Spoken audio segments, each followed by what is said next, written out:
name is Kelly Gilson, and I'm the Executive Director with United Way Oxford. And today, it is my pleasure to welcome a few folks from the Ingersoll Nurse Practitioner-led clinic. And so I want to introduce Stephanie Nevins and Jessie Rumble, and I'm going to, ladies, let you better introduce yourselves and a little bit about what your role is at the Ingersoll NPLC. So I'm Jessie. I'm the clinical director and lead nurse practitioner in Ingersoll, and my role is both clinical, so seeing patients. I care for about between 500 and 600 patients in Oxford area, but then I also have a leadership role working alongside Stephanie, working with community partners like United Way and other agencies to plan the best health for patients across the region. And I'm Stephanie Nevins, and my role at the clinic is a clinic manager. So anything we need to do to keep the heat on and the bills paid, advocacy work at the ministry level, and also helping to build and sustain those community relationships alongside Jessie and our team. Well, thank you both for joining me today. I think it's really important maybe to start off with just a little tiny info blurb on what exactly a nurse-led practitioner clinic is, because I'm not sure that everyone would necessarily know that. And then we'll kind of hone in on the partnership with United Way and how that's evolved and what those opportunities are. But would you someone like to give like the Coles Notes version on the work you do, because it really matters in our community? So nurse practitioner-led clinics are one of a few different primary care models in Ontario. What's unique about our team is that patients receive care from a nurse practitioner. So we care for between 2,700 to 3,000 patients in total, and we have a great team of other healthcare providers, social workers, nurses, administrative professionals, caring for patients, delivering programs similar to how you would see a family physician. That's wonderful, because we know that the need is great, and it's important for the overall community health and well-being for folks to have access to appropriate health care, here at home. And so it's the work that you're doing, you were able to identify a gap, correct? And that's how we've connected through over the last few years, and how you ended up applying to United Way for funding. That's right, yeah. We were very fortunate previously to work very closely with some other community partners, CMHA, Canadian Mental Health Association, Oxford at the time, and they were delivering some walking counseling within our clinic on Tuesday evenings. And as time went on, we just continued to see that need for that walking counseling option. The demand just continued to get higher and higher. So we were seeing every single week more and more patients coming into the clinic and looking to get that walking counseling, get access to the walking counseling program that they were offering at the time.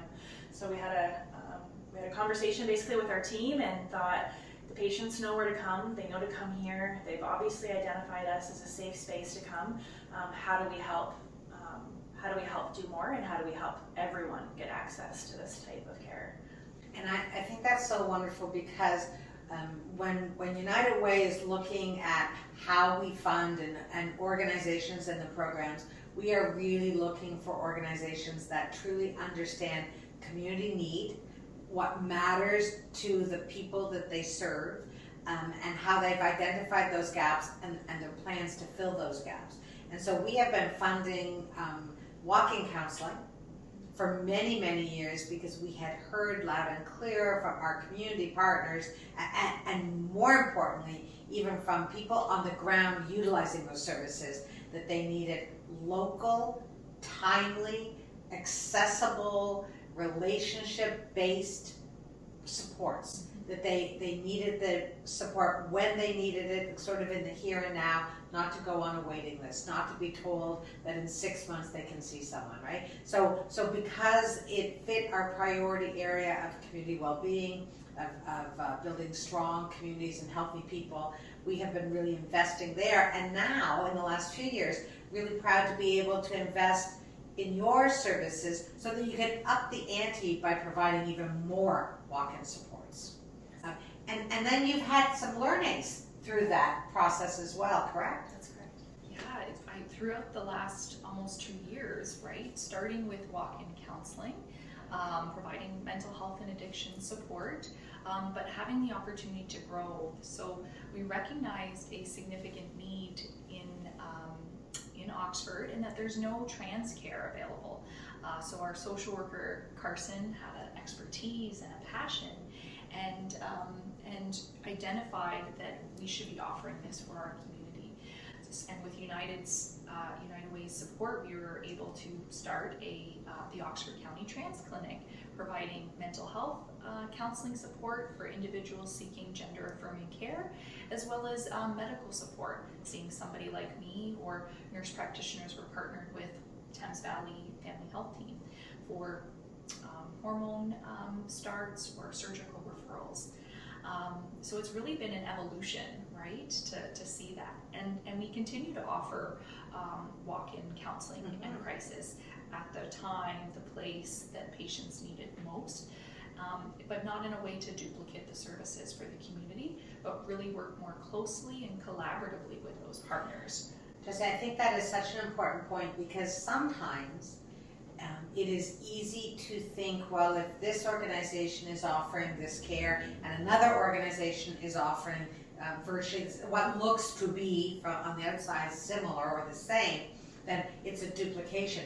But really, it is rarely an actual duplication. It's more of a complementary approach to meeting people where they're at, isn't it? That's right. Yeah. Mm-hmm.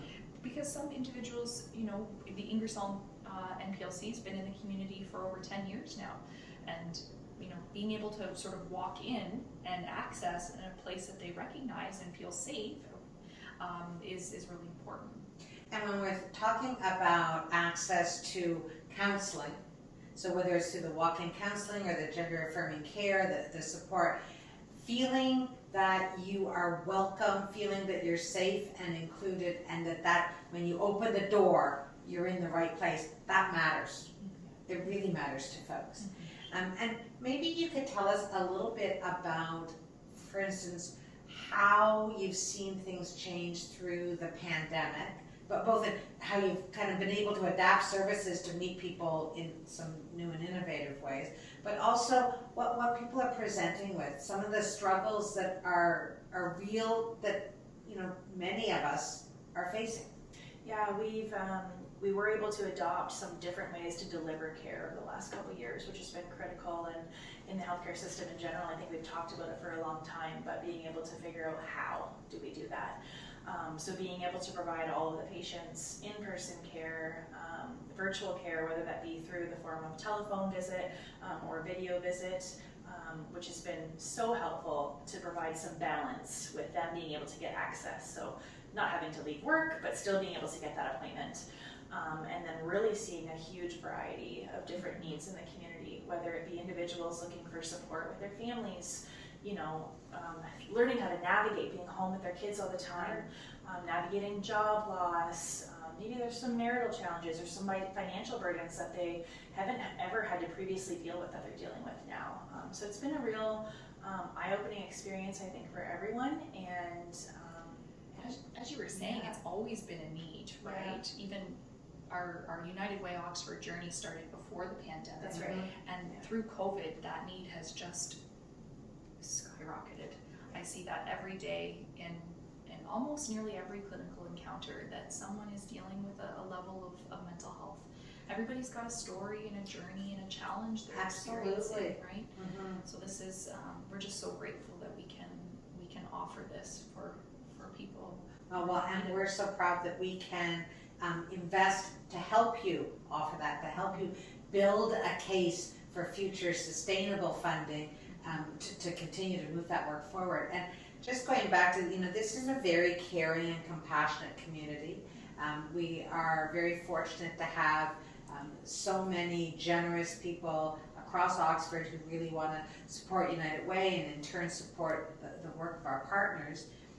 But one of the reasons why we want to continue to share information about these wonderful programs and services is for people to understand the impact that it can have on people's lives, but also so that they're aware of what those services are, what's out there, because you don't know what you don't know. And the day you might need help, or the day someone in your family might need help, or a neighbor or a coworker, it really makes a difference when you can say, I know of a place where you can go. And the Ingersoll Nurse Practitioner-led Clinic is one of those places. There are a number of others also doing walk-in counseling across the county, but it matters, and the impact on people's lives is really profound.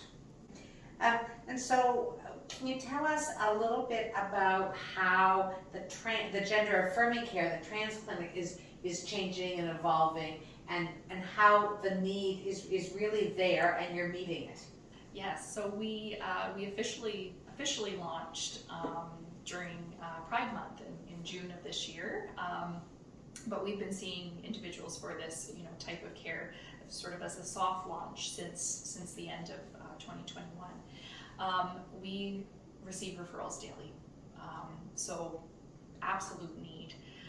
We are working really closely with the other clinics, in Ontario. The London CHC has been helpful, sort of in a mentoring capacity.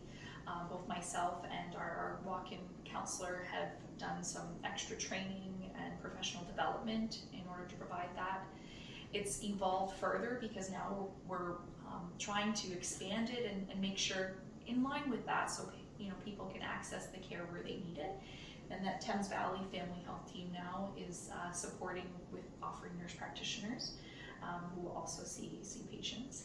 And that ability to access care, again, when you need it, where you need it, in your community, that makes the world of difference for people. We know that is what's needed. We know transportation is a barrier, cost, it can be a barrier, and so the fact that you are on the ground, not just in Ingersoll, but serving the county, but working so closely with partners, speaks volumes of how this is the village. This is how we are stronger together, and this is that wraparound care that matters so much. She's around multiple tables, Oxford Pride, the Rainbow Coalition, to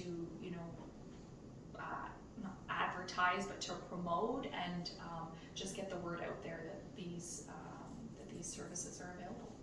And to continue to understand and make sure that we are always understanding the need and enhancing that knowledge of making sure that we can provide the patients with what it is that they need when they need it, and how that may look different to every single individual too. Absolutely. And that, I know everyone thinks of United Way as a fundraiser, and we absolutely raise funds, but we raise the funds to do the work, to make the wise investments where it matters, where there's a need, where there's a readiness and opportunity, and with organizations that are best suited to deliver.